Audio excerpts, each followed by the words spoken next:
All right, man. We are going to move on here, and we're going to stay talking about coaching because as one guy comes back to a program, another guy comes back to a program. Mm, okay. We might as well proceed. Okay. Are we surprised that the Steelers opted to resign Mike Tomlin to a 3-year contract? And Zach, I'm gonna start this one off. I might as well. I think it's inevitable that I was. I think for me, okay, as I process this, right, because I think there's a lot of ways people are going to look at this question, right? I think the Steelers, and I said this on the record before, and I'm gonna reiterate it. They prioritize stability over adaptability, you know, and that's with this higher, extension, you know, it sums up that they literally prioritize stability over adaptability. Stability is lazy. Adaptability is effort. And I think for me, when you talk about this mainstream media narrative about he never had a losing season, I mean, what is sports about? And I know this is a broad topic. We don't got to answer it. I just wanted to digest and marinate in our brains. What is sports about? What do you play the game for? Is it to win a preseason game? Okay, now I'm pretty sure if there was a coach that won every single preseason game, are we going to be, he never had a losing preseason? Okay, like that's what we playing the game for, the preseason, the Ravens, huh? Even though you lost last year, yeah, that's what we playing the game for. Are we playing the game for the regular season? Now, obviously, you do got to win the regular season to get into the playoffs in January. I get that, but what is the game about? NBA included. What is the game about? It's about winning games in the playoffs. It's about winning ultimately a championship. And Mike Tomlin doesn't know how it feels anymore to win in the playoffs because he hasn't done it since 2017. Okay? He hasn't. And look, some coaches will not survive that. Some coaches will not survive going 0-4 in the playoffs the last couple of years. Li, maybe the greatest coach of all time, and Bill Belichick, right? Some coaches won't survive losing 3 straight games to non-playoff teams. Cardinals, Patriots, and there's one more. Colts. Colts, yeah. Okay. Some guys will not survive that. Some coaches will not survive winning. Some coaches will not survive winning. 8 out of their last 9 games. Brian Flores, ally. Okay? Some coaches will not survive that. But yet, mediocrity in Pittsburgh, salute. Okay? Mike Tomlin has withstood it all. And I think for me, Zach, I go through this, in my head a little bit, right? Because I understand that through the NFL's changes, when it has come to all the trials and tribulations with racial stuff and the hierarchy and all through that, Colin Kaepernick, all through that, the lack of ownership, when it comes to black representation, all through all that, guys not getting opportunities, all through all that, Steve Wilkes goes to the Cardinals, gets the job, and as soon as he unpacks his bags, you're fired. Okay, get up out of here. All through all that, my guy Mike Tomlin has withstood it all. And guys want to play for him. Justin Fields, even though he has no assurances that he's going to be the starting quarterback, give me the Mike Tomlin. I want to play for him. Accept my trade request, Ryan Poles. Okay, I'm going to abide. You're going to be in Pittsburgh on the other side. Okay, but yet, Mike Tomlin has withstood it all. And I think in a weird way, Mike Tomlin, I don't want to call things lucky. I understand people don't like the word luck because it is a level of preparation that needs to meet dedication and opportunity.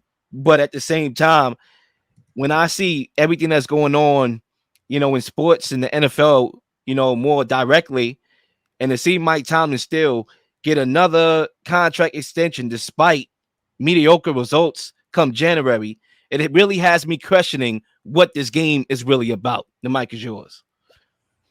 First of all, When I saw this news come up on my phone yesterday, I just smiled because I knew we were going to be talking about it on the show. I brought the Steelers up in a take for 99 a few weeks back, and every time I'm honestly upset Zay's in here for this because every time this conversation comes up, I just love talking about it because he is super polarizing. You know, however you feel about him. But to answer the question, I am not surprised because Tomlin was entering this season with only 1 year left on his deal, and we know that he wasn't going to enter a season as a lame duck coach. He just has too much power, too much equity within the franchise. But I have some thoughts on Tomlin the last couple of years, his situation, so I'll let it rip. The Pittsburgh Steelers have 6 Super Bowl trophies. That is tied for the most in the NFL in the Super Bowl era with the 49ers and the Patriots. They're literally NFL royalty as a franchise. And Mike Tomlin himself always says the standard is the standard. Yet, this franchise is just settling for way below that standard. What the Steelers are basically saying here is that this continued streak of having non-losing seasons, it's not only acceptable, but Mike Tomlin is getting rewarded for it. And I understand that they must have thought that it was going to be pretty tough. It was going to be pretty difficult for them to contend in the post-Ben Roethlisberger era. And they're saying that with this extension, like they're saying it's impressive that Tomlin has been able to put together a pair of winning seasons since Big Ben retired. And partly I agree with that. I just feel like I would have given him a little bit more of a grace period if he was able to win bigger when Roethlisberger was there. Like he couldn't even get to a Super Bowl in the last decade of the Roethlisberger era. And Tomlin himself is a major reason why the quarterback play since Ben retired has been so bad. You know, he's the one responsible for drafting Kenny Pickett in the first round. He is the one who hired Matt Canada as his offensive coordinator. And before him, it was Randy Fichtner, who was also a disaster. The offensive line has really struggled for the last 5 years. That's on him as well. And we all know about the streak of the Steelers not winning a playoff game since 2017. But even before that, if you look at their last 3 playoff victories, 2 of them were against backup quarterbacks in A.J. McCarron. That was the Vontaze Burfict game. Matt Moore with the Dolphins. Ryan Tannehill was hurt, so he started a playoff game. And then they beat Alex Smith, who they somehow beat the Chiefs in that playoff game without scoring a touchdown. And it's not only the fact that the Steelers haven't won a championship recently, they haven't come close. Like, if you really think about it, the closest the Steelers have come lately to winning a Super Bowl was giving up 40 points to Blake Bortles in a divisional round playoff game. And I feel like even when Tomlin has had some decent coaching jobs in the past couple of years, there's always a yeah, but that ruins it. You know, I think back to 2019, Ben Roethlisberger gets elbow surgery early in the season, but they trade for Minkah Fitzpatrick, and somehow they are sitting with an 8-5 record with Mason Rudolph and Duck Hodges playing quarterback. They look like they're going to make the playoffs, but then they finish 0-3 in the last 3 games, and the season falls apart. Lil, I'm sure you remember this one well. In 2020, they start 11-0. That literally feels like a decade ago.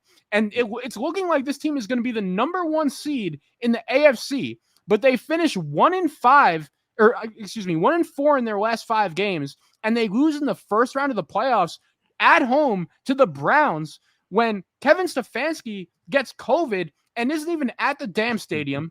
They gave up 28 points in the first quarter of that game. And as a matter of fact, the Browns team and offensive line was so injured and everyone had COVID, they were sick, that Baker Mayfield was literally in the huddle introducing himself to offensive linemen that he never even met before.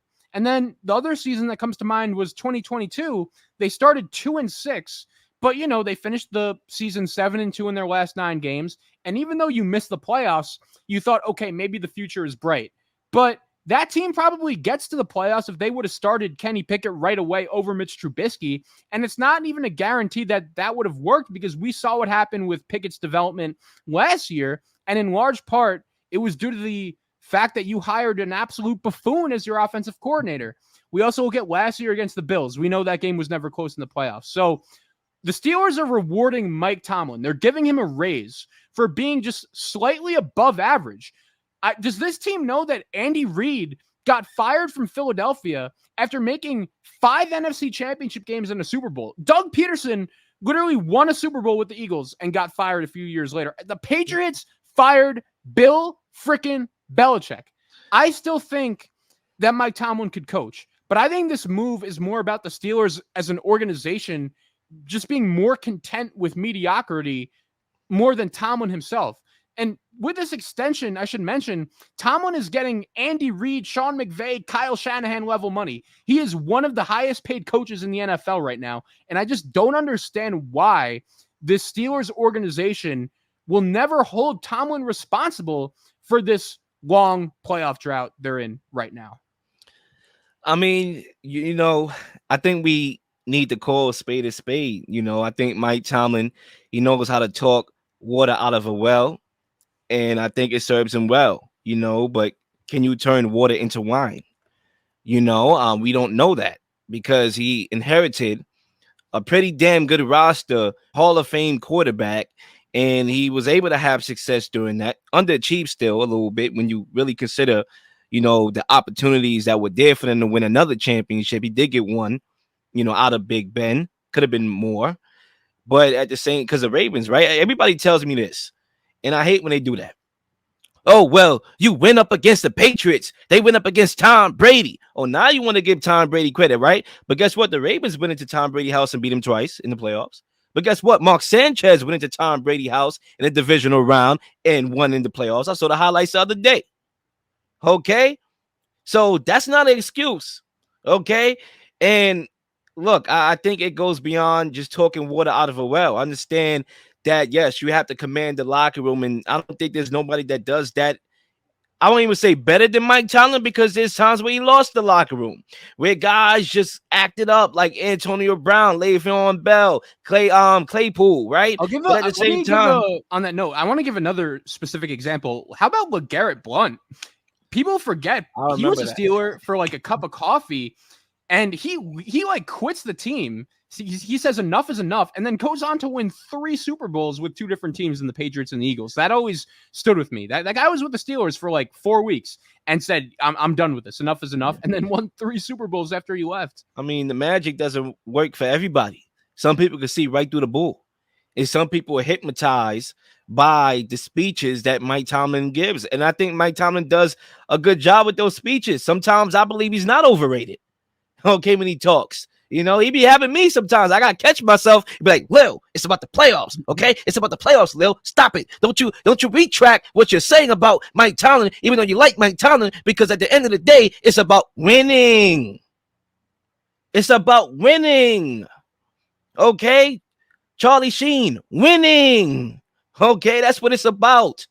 And the Steelers aren't winning anything. Okay? So we want to sit back and hooray every time a meaningless streak in the regular season is accomplished. Oh, he never had a losing season. This country is screwed.